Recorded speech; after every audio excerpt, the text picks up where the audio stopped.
Hello students, hello बच्चों। Board आभा YouTube channel में आप सभी बच्चों का स्वागत है। तो देखिए, आज का वीडियो इंपॉर्टेंट रहने वाला है। एग्ज़ाम 2022 जेवीआर रांची का जो होने वाला है उस पर कैसे आपको एग्ज़ाम को अटैम्प्ट लेना है और क्या क्या करनी है, सारी चीज़ों पर यहाँ पे ये वीडियो बनाया जा रहा है। तो कैसे एग्ज़ाम को अटैम्प्ट करना है वो ज़्यादा इंपॉर्टेंट है, कहीं पर भी कुछ गलती करके मत आ जाना। तो ये वीडियो बहुत ही इंपॉर्टेंट वीडियो रहने वाला है। मैं सभी बच्चों को बोलता हूँ कि हमारे वीडियोज़ पूरा आप कंप्लीट देखा करें। अगर आप लोग स्किप करते हैं तो जो बच्चे स्किप करते हैं वही जान रहे होंगे कि कितना बड़ी चीज़ें वो खो देते हैं। तो यहाँ पे मैं बहुत सारी चीज़ों को डिस्कस करता हूँ कोई भी वीडियो में, तो सारे वीडियो को पूरा सुन लिया करें। आप लोग को बहुत सारे कन्फ्यूज़न है उसको भी मैं दूर कर दूंगा आज के वीडियो में, ठीक है।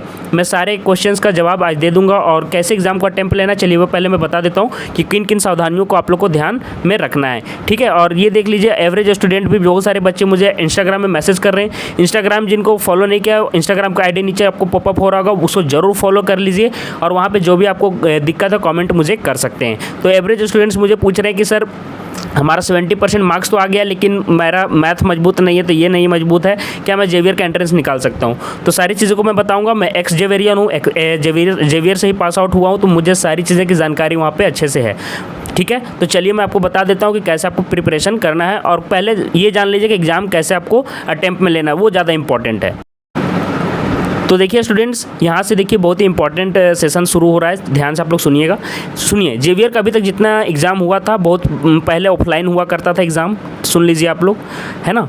एंट्रेंस एग्ज़ाम 2 साल से क्या हुआ कि आप लोग का एग्ज़ाम हुआ ही नहीं, मार्क्स के बेसिस पर उठाया गया क्योंकि कोरोना था, कोविड था। आप लोग को पता होगा कोविड का केसेस जिस तरह से हो रहा था, जैसे सिचुएशन थी इंडिया में, नहीं हो पाया। और देखो इस बार आप लोग का एंट्रेंस हो रहा है, तो एंट्रेंस का कैसे प्रिपरेशन करना है ये तो आप लोग को मैंने बता ही दिया है और इस वीडियो में भी थोड़ा बहुत हिंट दूंगा। लेकिन पहले आप ये जान लीजिए कि एग्ज़ाम में क्या क्या गलतियाँ नहीं करनी है, नहीं तो आपका कोई फ़ायदा नहीं होगा कितना भी प्रिपरेशन कर लो। तो देखिए, आप लोग को सबसे फर्स्ट बात है कि अपने मोबाइल से ये वीडियो पूरा देखिएगा, ठीक है, ध्यान से, कि मोबाइल के माध्यम से ऑनलाइन एंट्रेंस दिया जा रहा है और आप लोग को जेवीआर में ही, आप लोग को वेन्यू में देख लिया होगा कि जेवीआर कॉलेज में जाके एग्जाम देना है। कहीं पे घर बैठे आपको एग्जाम नहीं होने वाला है, ठीक है। ये नहीं कि घर में बैठ के एग्जाम दे रहे हो, तो आपको जेवीआर में जाके वहाँ पे हो सकता है इन्विजिलेटर भी हो जो आसपास घूमेंगे और उनके सामने आपको खोल कर मोबाइल को, जो भी साइट रहेगा, खोल के एग्ज़ाम देना पड़ेगा। तो क्या क्या इंस्ट्रक्शंस है, महत्वपूर्ण टिप्पणियां हैं, इंस्ट्रक्शंस हैं, आप लोग सुन लीजिए, ठीक है। उसके बाद मैं समझा भी दूंगा कि एग्ज़ाम एक, यहाँ पे देख लीजिए लिख रहा है अपने मोबाइल के माध्यम से ऑनलाइन एंट्रेंस देने के लिए XAM का उपयोग कैसे करें। तो ये आप लोग को वहाँ पर बताया जाएगा। देखिए, XAM एक वेब एप्लीकेशन है, तो याद रखिए कि ये ऐप है, क्या है, ऐप है जो कि आपको वहाँ पे इंस्टॉल करवाया जाएगा, ठीक है, जो छात्रों को ऑनलाइन एंट्रेंस टेस्ट में भाग लेने की सुविधा देता है। तो ये वाला एक ऐप है। चलिए उसके बारे में आगे पढ़ लेते हैं।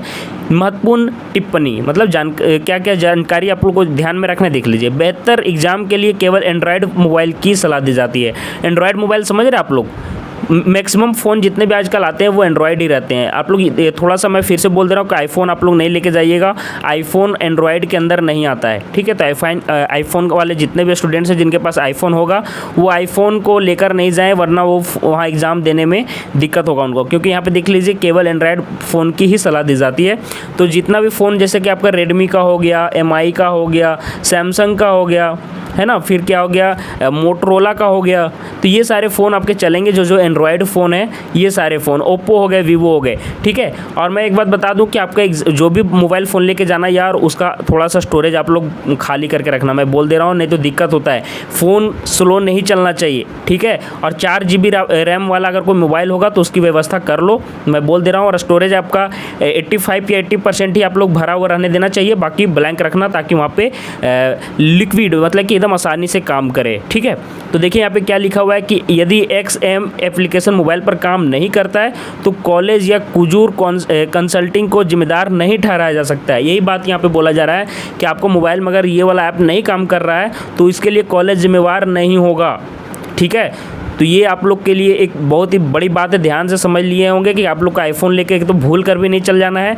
जो फ़ोन में 2 GB का रैम है भूल कर भी मत लेके जाना, नहीं तो बहुत ही बड़ा परेशानी में फंस जाओगे। अगर एग्ज़ाम का एप्लीकेशन खुल भी गया तो बहुत हैंग करेगा, जल्दी काम नहीं करेगा, ठीक है। तो आप लोग 4 GB रैम वाले फ़ोन को एप्लाई लगा लीजिए। अगर भैया के पास है या फिर आपके दीदी के पास है, किसी के पास भी है, पापा मम्मी को, तो एक दिन के लिए मांग लेना। चलो आगे चलते हैं। सॉफ्टवेयर के साथ बेहतर अनुभव के लिए क्रोम और मोजिला फायरफॉक्स जैसे ब्राउज़रों की उपयोग की सलाह दी जाती है।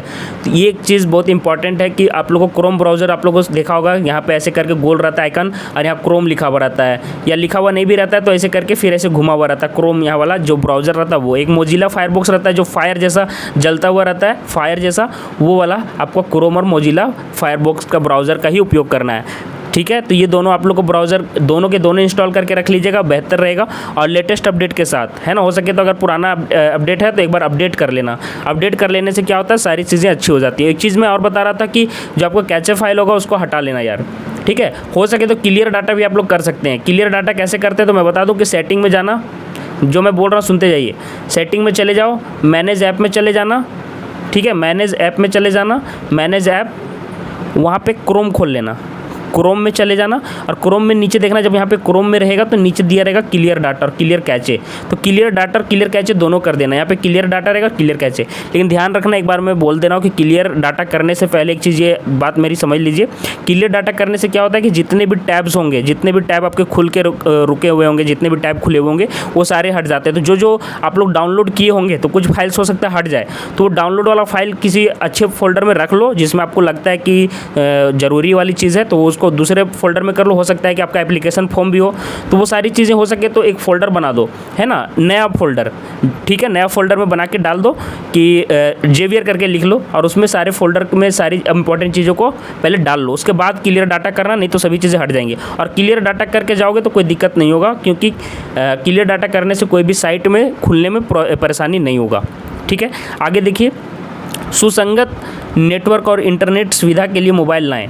ठीक है, कॉलेज आप लोग को कोई कनेक्शन नहीं देगा, तो आप लोग देख लेना, आप लोग जियो का फ़ोन यूज़ करते हो तो जियो का अच्छा नेटवर्क लेके चल जाना, अगर एयरटेल का है तो एयरटेल का अच्छा नेटवर्क हो तो लेके चल जाना। ठीक है, उसके अलावा VI वाला, वोडाफोन, आइडिया वाला भी लेके जा सकते हो, लेकिन नेटवर्क आपका अपना खुद का रहना चाहिए, वहाँ पे वाईफाई आप लोग को सुविधा नहीं करवाया जाएगा।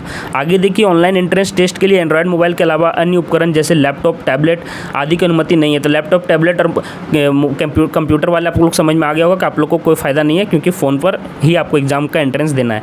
ऑनलाइन एंट्रेंस टेस्ट की निरपेक्ष अवधि का समर्थन करने के लिए मोबाइल उचित बैटरी बैकअप के साथ पूरी तरह से चार्ज किया जाना चाहिए। हाँ, ये भी मैं बोल रहा हूँ कि 80% आप लोग का बैटरी चार्ज रहना चाहिए, और देख लेना मोबाइल का जो बैटरी है वो धोखा ना दे। ठीक है, तो इसको अभी ध्यान में आप लोग को रखना है। आगे देखिए, सुनिश्चित करें कि आपका मोबाइल कैमरा काम करने की स्थिति में है, मतलब कैमरा आपका अच्छा होना चाहिए। ठीक है, ऐसा ना हो कि कैमरा काम ना कर रहा हो। अब ये मत सोचना कि मैं बोल रहा हूँ कि 50 मेगापिक्सल का रहना चाहिए, 25 मेगापिक्सल का रहना चाहिए, ये मेरा कहने का मतलब नहीं है।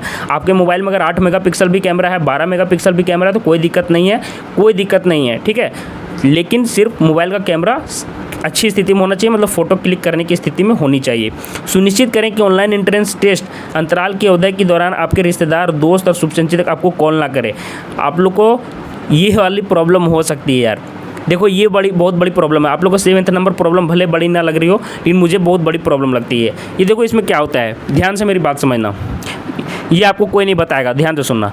आप एंट्रेंस दे रहे हो, ठीक है, सिम लगा हुआ है, उसका नेट यूज़ कर रहे हैं आप लोग, ठीक है, उसी बीच कोई कॉल कर दिया आपको फ़ोन तो रिंग करेगा ना जी, आपको फ़ोन रिंग करने लगेगा और आप हो जाओगे डिस्टर्ब। ठीक है, तो इसको कैसे आप लोग मैनेज कर सकते हो? कुछ स्टूडेंट्स मुझे पूछ रहे होंगे कि सर इसको कैसे मैनेज करेंगे। तो देखो क्या करना, मेरे हिसाब से सुनो, 2 फ़ोन लेके चले जाना। सुनिए ये बात मेरी, सुनिए आप, दिक्कत नहीं होगा। 2 फ़ोन लेके चले जाना, एक फ़ोन पर इंटरनेट आप लोग ओपन कर देना, हॉटस्पॉट ऑन कर देना। हॉटस्पॉट ऑन करना जानते होंगे आप लोग, हॉटस्पॉट ऑन कर देना, इसको ऑन कर देना और इसको पैकेट में रख देना, साइलेंट करके रख देना। क्या करके? साइलेंट करके। और दूसरे फ़ोन में और पासवर्ड लगा देना, ये नहीं कि इसमें हॉटस्पॉट ऑन की हो तो पासवर्ड नहीं लगाना, इसमें पासवर्ड भी अपना लगा लेना। ठीक है, और दूसरे फ़ोन में ध्यान से सुनना, हम क्या बोल रहे हैं, एक फ़ोन पैकेट में रखना है, साइलेंट करके, हॉटस्पॉट ऑन करके, नेट ऑन करके और पासवर्ड लगा के। दूसरे फ़ोन में क्या करना है कि फ्लाइट मोड ऑन कर देना। क्या करना? फ्लाइट मोड ऑन कर देना। क्या? Flight, FLIGHT, flight mode on कर देना। और हॉटस्पॉट्स यहाँ पे वाईफाई ऑन कर लेना, वाईफाई ऑन कर लेना। और वाईफाई ऑन करके ये वाला जो पासवर्ड आपका जो होगा उसको लगा लेना और इसमें नेट यूज़ करना। इससे कोई प्रॉब्लम नहीं होगा, किसी भी तरह का कॉल भी नहीं आएगा और आप लोग आसानी से एग्जाम दे पाओगे। क्योंकि यहाँ पे देखिए यार, वाईफाई का आपको कोई सुविधा दिया नहीं जा रहा है, तो ये मेरे हिसाब से यही सबसे उचित तरीका है जो आप लोग समझ गए होंगे, जो बच्चे हॉटस्पॉट से वाईफाई यूज़ करते हैं। आपको ये उपाय कैसा लगा आप लोग कमेंट जरूर कीजिएगा। क्योंकि देखिए, अगर आप अपने फ़ोन से दे रहे हो और उस टाइम आप कितने भी दोस्त को बोल के रखे हो, क्या आपका दोस्त जान रहा है क्या कि वो आप एंट्रेंस देने गए हो? क्या कोई रिश्तेदार जान रहे हैं, आपके पापा जान रहे हैं? अचानक कॉल अगर आ गया तो क्या कर पाओगे आप? इसलिए मैं ये उपाय आपको बता रहा था। ठीक है, चलिए अगला देखते हैं और क्या क्या इंपॉर्टेंट चीज़ है। मेरी बात अगर समझ गए होंगे तो आप लोग को जो भी दिक्कत है नीचे कमेंट कीजिएगा, ठीक है। यहाँ देख लीजिए लिख रहा है कि सुनिश्चित करें कि आपका फ़ोन साइलेंट मोड में है या नहीं, मतलब साइलेंट मोड में करने बोल रहा है, ठीक है। तो इसका उपाय मैंने आपको बता ही दिया कि क्या करना है। पहला फ़ोन को साइलेंट मोड में करके हॉटस्पॉट ऑन कर लेना है, दूसरे फ़ोन को फ्लाइट मोड में ऑन करके, क्योंकि फ्लाइट मोड में कर दोगे तो कोई नोटिफिकेशन कोई कॉल नहीं आएगा, कोई तरह का झंझट नहीं है, और सीधा आप लोग जो भी इसका हॉटस्पॉट से आप लोग अपना नेट कनेक्शन करके अपना मोबाइल चला सकते हो। लेकिन हाँ, यहाँ पे मैं फिर से बोल दे रहा हूँ कि पहले फ़ोन में पासवर्ड जरूर लगा लेना, नहीं तो दूसरे बच्चे का कनेक्ट ऑटोमेटिकली हो जाता है वाईफाई, जिससे आपको प्रॉब्लम हो सकती है। पासवर्ड लगा के यूज़ करना।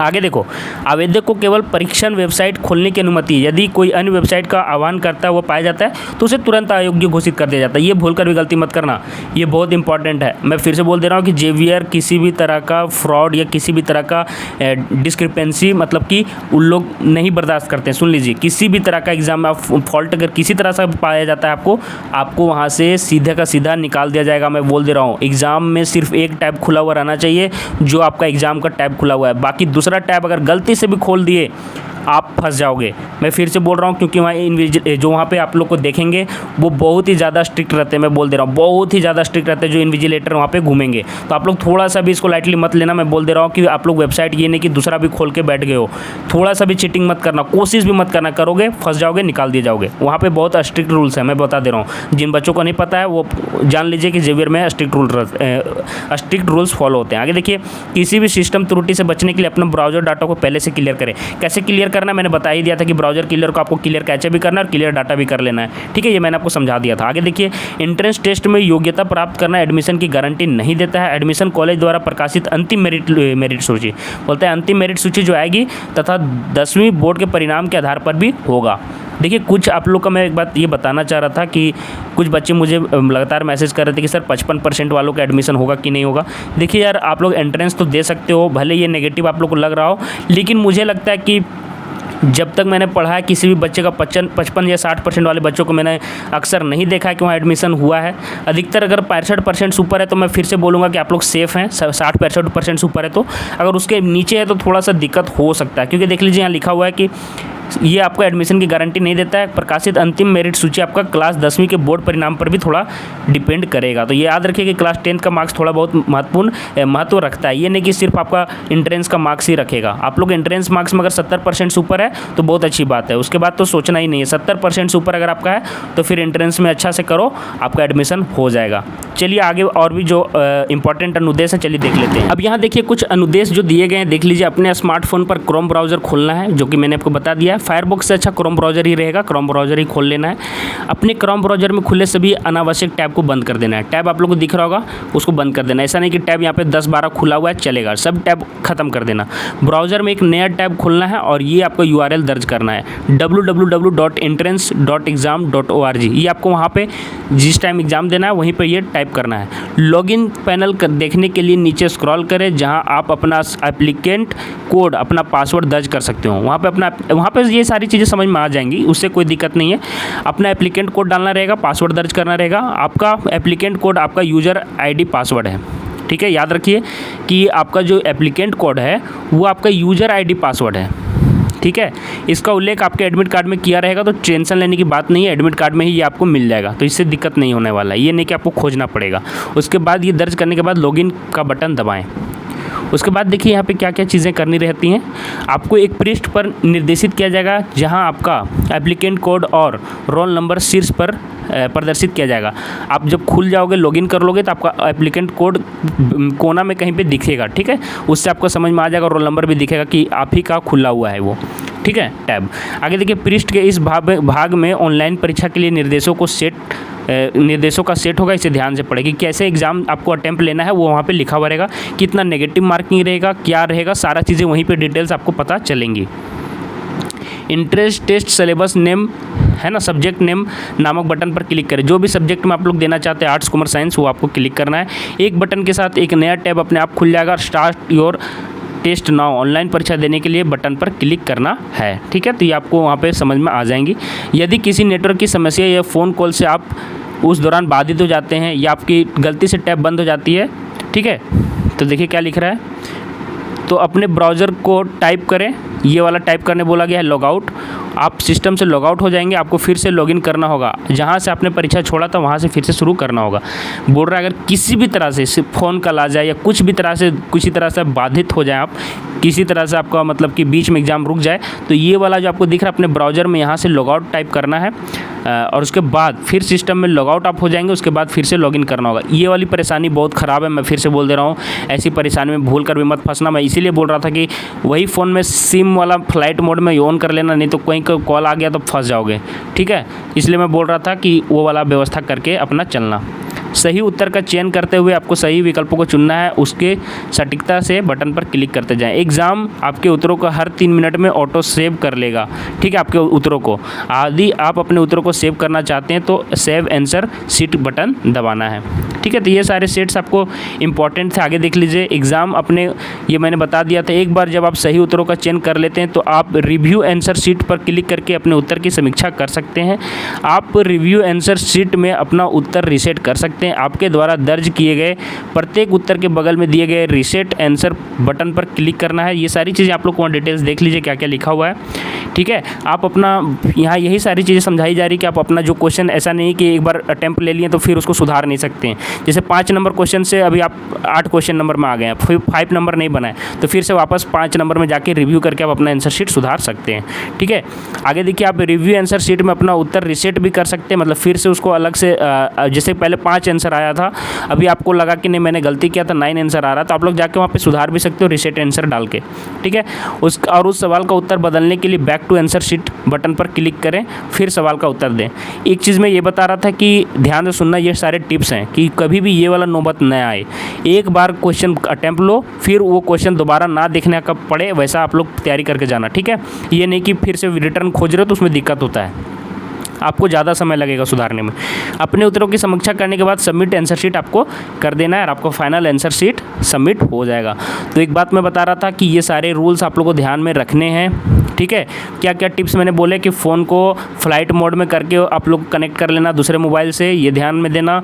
दूसरा चीज़ मैंने बताया आपको कि कभी भी क्वेश्चन पेपर में जब आगे बढ़ते जाओ तो ध्यान से कोई भी क्वेश्चन को बनाते जाओ, ऐसा नहीं कि फिर से रिटर्न में आके फिर से हमको वो क्वेश्चन बनाना है, उतना समय नहीं मिलता है, ठीक है। तो वो सारी चीज़ें आप ध्यान में देना, ये नहीं कि अटैम्प्ट लेके फिर वही क्वेश्चन में वापस आए। अगर आपको वो क्वेश्चन नहीं आता है तो आप सीधे आगे बढ़ जाएं, नेक्स्ट क्वेश्चन बनाएं, फिर नेक्स्ट क्वेश्चन बनाएं, और जब वापस समय मिलेगा तो जो क्वेश्चन नहीं बना है तब उसको पास फिर से बनाएं।